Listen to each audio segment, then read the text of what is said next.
భగవద్గీతే భవద్వేషిణి. కృష్ణో రక్షతు no జగత్రయగురుః కృష్ణం నమస్యామ్యహం. కృష్ణే నామరశత్రవో వినిహతాః కృష్ణాయ తస్మై నమః. కృష్ణాదేవ సముత్థితం జగదిదం కృష్ణస్య దాసోస్మ్యహం. కృష్ణే తిష్ఠతి విశ్వమేతదఖిలం హే కృష్ణ సంరక్ష మాం. ప్రియ భగవద్బంధువులారా, మనం ఉండే ఈ కాలాన్ని కలియుగం అని అంటారు. ఈ కలియుగం 4,32,000 సంవత్సరాల పరిమితి కలది అని అంటారు. ఇప్పటికే 5,000 సంవత్సరాలు గడిచాయి సుమారుగా అని మనవాళ్ళు లెక్క చెప్తారు. ఇంకా గడవాల్సినవి 4,28,000 సంవత్సరాల సుమారుగా కాలం ఉంది అని అంటారన్నమాట. అంటే ఇంకా కలియుగం అప్పటిదాకా సాగుతూనే ఉంటుంది. ఆ కలియుగంలో మొదటి పాదంలో ఇంకా మొదటి అంశలో మాత్రమే మనం ఉన్నాం అని అంటారు. అయ్య బాబోయ్, ఇప్పటికే ఇంత అధర్మం ఇంత అన్యాయం ఉంటే ఇంకా కలియుగ ఈ మొదటి పాదం మధ్యలోకి వచ్చేటప్పటికి చివరికి వచ్చేటప్పటికి ఎట్లా ఉంటుందండి, రెండో పాదం ఎట్లా ఉంటుంది అని అడుగుతుంటారు అప్పుడప్పుడు కొందరు. అప్పుడు ఎలా ఉంటుందంటే ధర్మం, అధర్మం, నీతి, అవినీతి ఇట్లాంటివి ఇంకా మాట్లాడేవాళ్ళు ఇప్పుడు ఉన్నారు కొంతమంది. అసలు అలాంటి వాటి గురించి ఇంకా బొత్తిగా మాట్లాడకుండా అసలు ఆ చేసేటటువంటి అవినీతి అధర్మ కృత్యాలు మాత్రమే తెలుసుకుని ఇంకొకటి ఏమీ తెలియకుండా ఉండేటటువంటి వాటిని చేస్తుంటే మనసులో ఏమాత్రం సంకోచం కానీ బెంగ కానీ బాధ కానీ అసలు సుతరాము లేకుండా ఉండే ప్రజ ఎప్పుడైతే పెరుగుతుందో అప్పుడు కలియుగ ప్రథమ పాదం అంతానికి వస్తున్నట్టు లెక్క. 2-3 పాదాలు ఎట్లా ఉంటాయో మనకు అంత బాగా తెలియదు అన్నమాట. అంటే ఇంకా మనం కలియుగంలో ఉన్నాం, ఆద్యంలో అని అర్థం. సరే, ఇలాంటి కలియుగం కంటే రెట్టింపు ద్వాపర, దానికంటే రెట్టింపు త్రేత, దానికంటే రెట్టింపు కృత కలిపితే ఒక చతుర్యుగం అని అంటారు. ఇలాంటి చతుర్యుగాలకి ఒక 71 72 కలిపితే ఒక మనువు యొక్క జీవిత కాలం అని అంటారన్నమాట. అంటే ఒక మనువు అంతవరకు తను జీవించి ఉంటాడట, అంతవరకు ఆయన ఈ లోకాన్ని శాసిస్తూ ఉంటాడు అని అంటారన్నమాట. ప్రస్తుతం మనం వైవస్వత మనువు అనే ఆయన యొక్క కాలంలో ఉన్నాం అని అంటారు. ఆయన కనిపిస్తాడా, ఎక్కడుంటాడు, ఎలా ఉంటాడు అనే వాటికి సమాధానం మనం చెప్పడం అంత కష్టం, అంత సులభంగా మనకి తెలియదు. కానీ ఆ వైవస్వత మనువు కాలంలో ఉన్నాం అనే విషయం మాత్రం మనం జ్ఞాపకం పెట్టుకుందాం. కాలతత్వం తెలిసినటువంటి మహానుభావులు ఈ వైవస్వతుడు అనేటువంటి మనువుల యొక్క సంఖ్యలో 7వ వాడు అని అంటారు. సప్తమ మనువు అని అంటారన్నమాట. ఇలాంటి వాళ్ళు ఇంకా ఇంకో 7గురు వస్తారట. మొదటి మనువు ఏమో స్వయంభువ మనువు అని అంటారు. ఈయన 7వ వాడైతే చివరి మనువు 14వ మనువు. మొత్తం 14 మనువులు. ఇంతకాలము గడిస్తే అది చతుర్ముఖ బ్రహ్మగారికి ఒక పగలు అంటారు. అలాంటిది ఆయనకొక రాత్రి అంటారు. ఇవి 2 కలిపితే ఆయనకు ఒక రోజు. అప్పటికి సుమారు ఒక 1000 చతుర్యుగాల కాలం గడుస్తుంది అని అంటారు. ఒక పగలు ఒక రాత్రి కలిపితే 2000 చతుర్యుగాలు అని అంటారన్నమాట. ఈ 2000 చతుర్యుగాలు పూర్తి అయిపోతే బ్రహ్మగారికి ఒక రోజు, ఇలాంటివి ఆయనకు ఒక ఏడాది, అలాంటి 100 ఏళ్ళు అది బ్రహ్మగారి యొక్క ఆయుష్కాలం అని అంటారన్నమాట. అందులో ఇప్పటికి 50 ఏళ్ళు గడిచాయట. 51వ ఏడాది అని గడుస్తోంది అని చెప్పారు మన వాళ్ళు, మన ఋషులు. దాని గురించి ఊహించడమే మనకి చాలా కష్టం. అప్పటి నుంచి కూడా ఈ మానవ జాతి సాగుతూ వస్తోంది అనేదే మన పెద్దలు చేసినటువంటి నిర్ణయం. అందుచేత ఇంత దీర్ఘకాలంలో ఓ 4-5 వేల సంవత్సరాలు అసలు మనిషి యొక్క పరిణామ క్రమాన్ని చెప్పే విధానంలో ఒక పెద్ద లెక్క కానే కాదు అని అంటారు కాలతత్వ జ్ఞానులు అంతా కూడా. సరే, దానిలో పక్కన పెట్టుకుందాం. ప్రస్తుతం మనం ఉండేటటువంటి ఈ కాలాన్ని పరిపాలించేటటువంటి మనువుకి పేరు వైవస్వతుడు అని పేరు. ఇప్పుడు మనం చూసేటటువంటి సూర్యుడికి ఈయన కుమారుడట. ఆ సూర్యుడిని వివస్వాన్ అని అంటారు. ఆయన కుమారుడు కనుక ఈయనకి వైవస్వతుడు అని పేరు వచ్చింది. ఇక్ష్వాకు వంశానికి ఆయన ఆద్యుడు. ఇక్ష్వాకు వంశంలో పుట్టినవాడే రామచంద్రుడు కూడా అని మనకి తెలుసును. ఆ ఇక్ష్వాకుకి తండ్రి సూర్యుడు కనుక రామచంద్రుడి వంశాన్ని సూర్యవంశం అని కూడా అంటుంటారు. ఆ సూర్యవంశం కీర్తిని పెంచేటట్టుగా రాముడు ప్రవర్తించాడు, కర్మయోగ ఆచరణ చేసి మానవులందరికీ ఆదర్శంగా తన జీవితాన్ని సాగించాడు.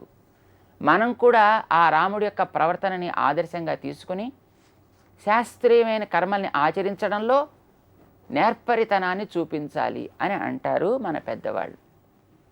ఇది మనుషులందరికీ అవసరం. రాముడి కాలాన్ని గురించి మనం తీసుకున్నప్పటికీ కూడా ప్రారంభమైనటువంటి మన్వంతరంలో ఆయన ఎక్కడో మధ్యలో కొంతకాలం మాత్రమే ఉన్నవాడు అని మనకి తెలుస్తుంది. ఇప్పుడు తెలుసుకున్నటువంటి ఈ లెక్కని బట్టి, అర్జున, ఈవేళ నీకోసం నేను కొత్తగా ఈ కర్మయోగాన్ని గురించి చెప్పటం లేదయా, ఆవేళ సూర్యుడికి నేను చెప్పా, ఆ సూర్యుడు వాళ్ళ అబ్బాయికి చెప్పాడు. ఆ అబ్బాయి వైవస్వతుడు, ఆయన మనువయ్యాడు. ఆయన గురించి వేదమే చాలా బాగా కీర్తించింది. యద్వై కించన మనురవదత్ తద్భేషజం అని చెప్పిందన్నమాట. అంటే ఈ మానవుల యొక్క తన యొక్క సంతానం యొక్క హితం కోరి ఆయన ఏ విషయాన్నైతే ధర్మశాస్త్రం కింద అందించాడో అదంతా కూడా ప్రతివాడికి ఆచరించదగినది, అది పరమ ప్రమాణము అని నేను అంగీకరిస్తున్నాను అని వేదం చెప్పిందన్నమాట. అంచేత వేదం చేత కూడా ప్రమాణంగా ప్రామాణికుడిగా అంగీకరించబడ్డటువంటి వ్యక్తి ఆ వైవస్వతుడు. ఆ వంశం ఇక్ష్వాకు వంశం. ఆయనకి చెప్పాడు, ఆయన వాళ్ళ కుమారుడికి ఇట్లాగా పరంపరగా వస్తుండే విషయాన్ని నీకు చెబుతున్నాను అర్జున అంటాడు 4వ అధ్యాయంలో శ్రీకృష్ణుడు. అంటే గీతాశాస్త్రంగా శ్రీకృష్ణుడు చెప్పినటువంటి ఉపదేశం ఎప్పుడు ఆవిర్భవించింది అని ఎవరైనా ఒక క్విజ్లో ప్రశ్న ఇచ్చారో అని అనుకోండి, కురుక్షేత్రంలో ద్వాపర యుగం చివర అని ఎవరైనా సమాధానం చెబితే దానికి 0 మార్కులు వేసేయచ్చు అన్నమాట. ఎందుకంటే ఈ గీతాశాస్త్రంగా చెప్పిన విషయం అప్పుడే ఆవిర్భవించాలా.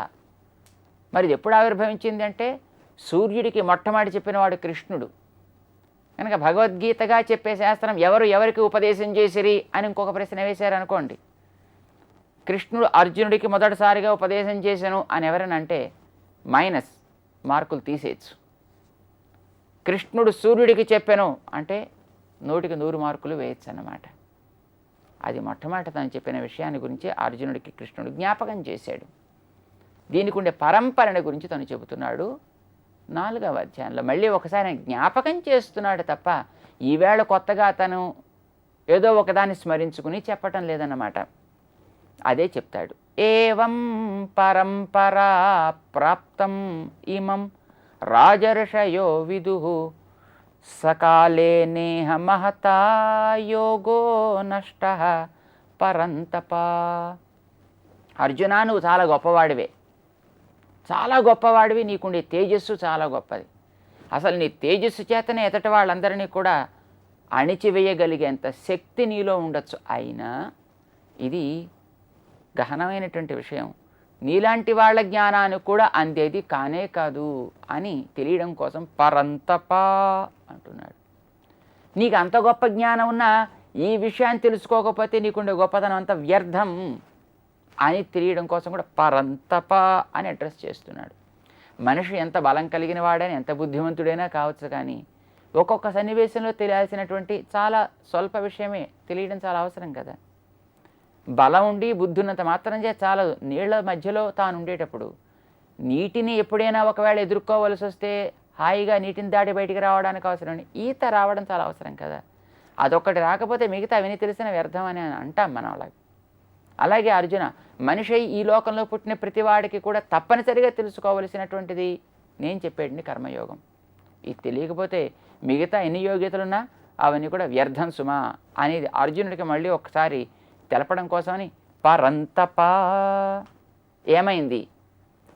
ఏవం పరంపరా ప్రాప్తం.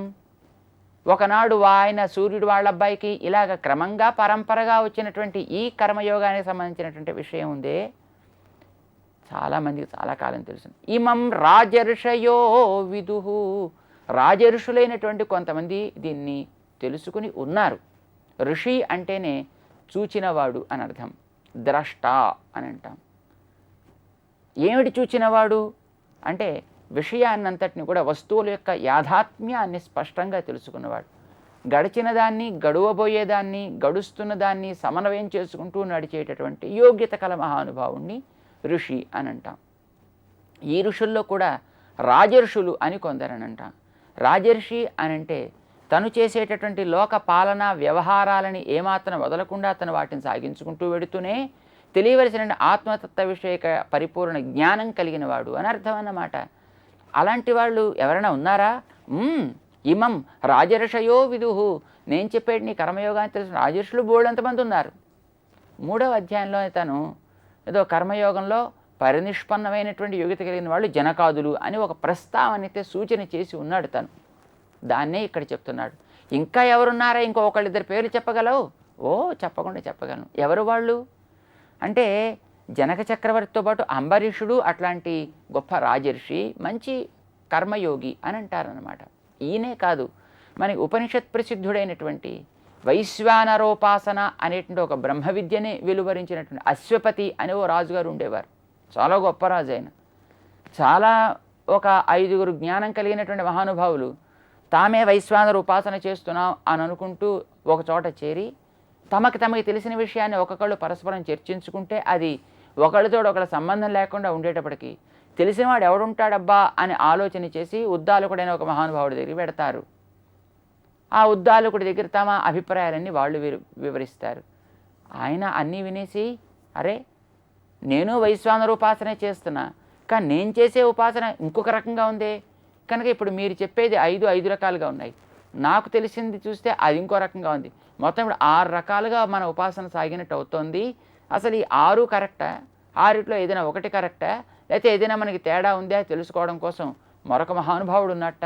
ఆయన పేరే అశ్వపతి అనేటటువంటి ఒక ప్రజా పరిపాలకుడు.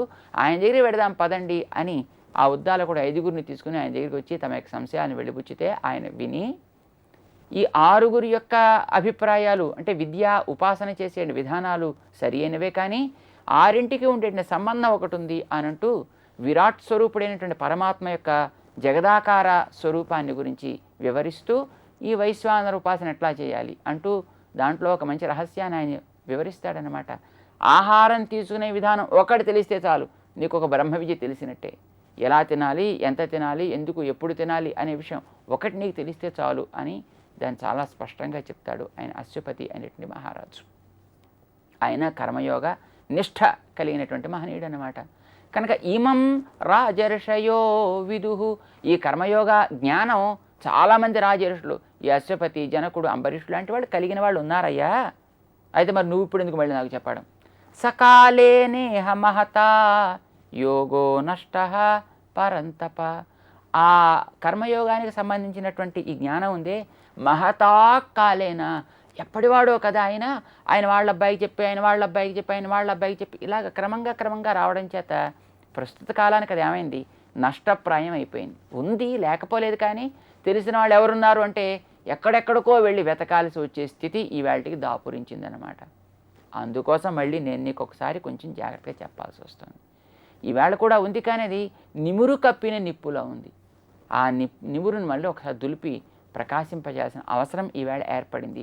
అదే నేను చేస్తున్నాను సుమా అంటూ కర్మయోగం యొక్క పరంపరను గురించినటువంటి జ్ఞానాన్ని శ్రీకృష్ణుడు అర్జునుడికి ఈ 4వ అధ్యాయ ఆరంభంలో కలగజేస్తున్నాడు. దాని గురించి మరింత స్పష్టంగా మనం తెలుసుకుందాం. జై శ్రీమన్నారాయణ.